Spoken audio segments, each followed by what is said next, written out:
The history of all hitherto existing society is the history of class struggles. In the earlier epochs of history, we find almost everywhere a complicated arrangement of society into various orders. In ancient Rome, we have patricians, knights, plebeians, slaves.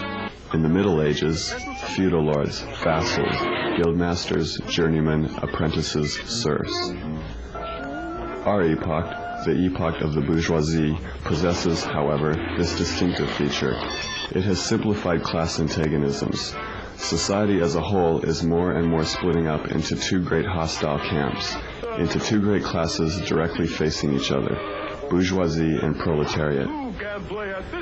The bourgeoisie has at last, since the establishment of modern industry and of the world market, conquered for itself, in the modern representative state, exclusive political sway. The executive of the modern state is but a committee for managing the common affairs of the whole bourgeoisie. The bourgeoisie has stripped of its halo every occupation hitherto honored and looked up to with reverent awe. It has converted the physician, the lawyer, the priest, the poet, the scientist into its paid wage labor. It has left no other bond between people than naked self-interest, than callous cash payment. It has resolved personal worth into exchange value, and in place of the numberless, indefeasible chartered freedoms, has set up that single, unconscionable freedom, free trade. In one word for exploitation, veiled by religious and political illusions, it has substituted naked, shameless, direct, brutal exploitation. By freedom is meant, under the present bourgeois conditions of production, free trade, free selling, and buying. The need of a constantly expanding market for its products chases the bourgeoisie over the whole surface of the globe. It must nestle everywhere, settle everywhere, establish connections everywhere. All old established national industries have been destroyed or are daily being destroyed. They are dislodged by new industries, whose introduction becomes a life and death question for all civilized nations. By industries that no longer work up indigenous raw material, but raw material drawn from the remotest zones. Industries whose products are consumed not only at home, but in every corner of the globe.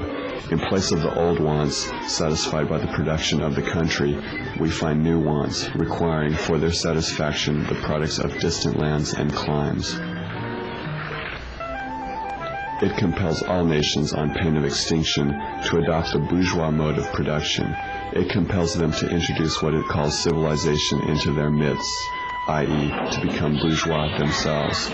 In a word, it creates a world after its own image. It has agglomerated population, centralized the means of production, and has concentrated property in a few hands.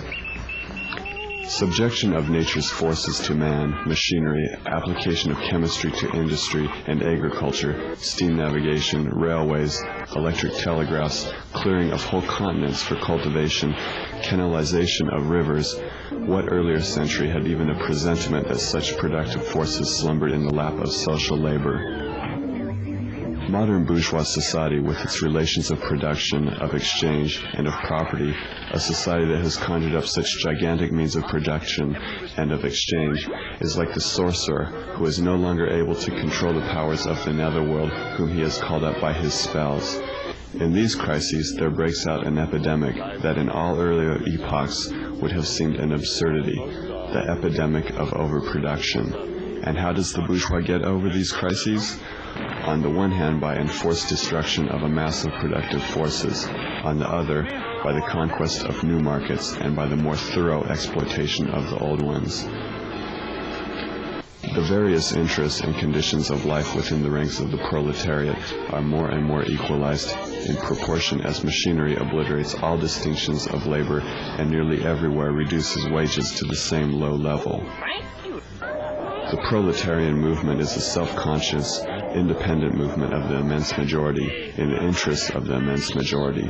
The proletariat, the lowest stratum of our present society, cannot stir, cannot raise itself up without the whole superincumbent strata of official society being sprung up into the air. Now and then the workers are victorious, but only for a time. The real fruit of their battle lies not in the immediate result, but in the ever-expanding union of the workers. This union is furthered by the improved means of communication which are created by modern industry and which place the workers of different localities in contact with one another. We communists have been reproached with the desire of abolishing the right of personally acquiring property as the fruit of one's own labor, which property is alleged to be the groundwork of all personal freedom, activity, and independence. Hard-won, self-acquired, self-earned property? Do you mean the property of the petty artisan and of the small peasant? There is no need to abolish that.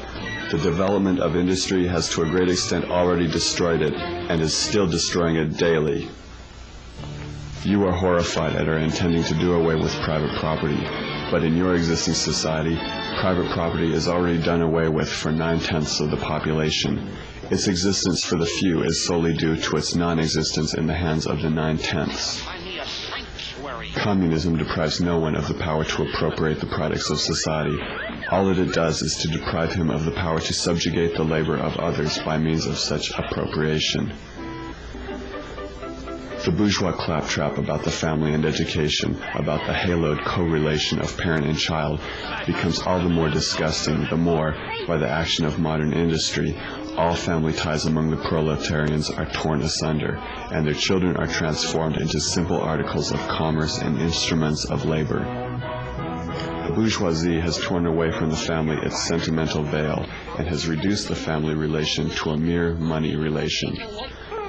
Nothing is more ridiculous than the virtuous indignation of our bourgeois at the community of women which, they pretend, is to be openly and officially established by the communists. The communists have no need to introduce community of women. It has existed from time immemorial. The workers have no country.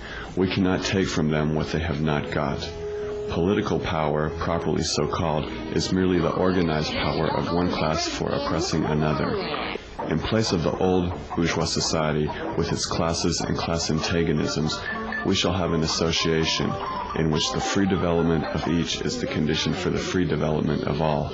The communists disdain to conceal their views and aims. They openly declare that their ends can be attained only by the forcible overthrow of all existing social conditions. Let the ruling classes tremble at a communist revolution. The proletarians have nothing to lose but their chains. They have a world to win. Workers of all countries, unite.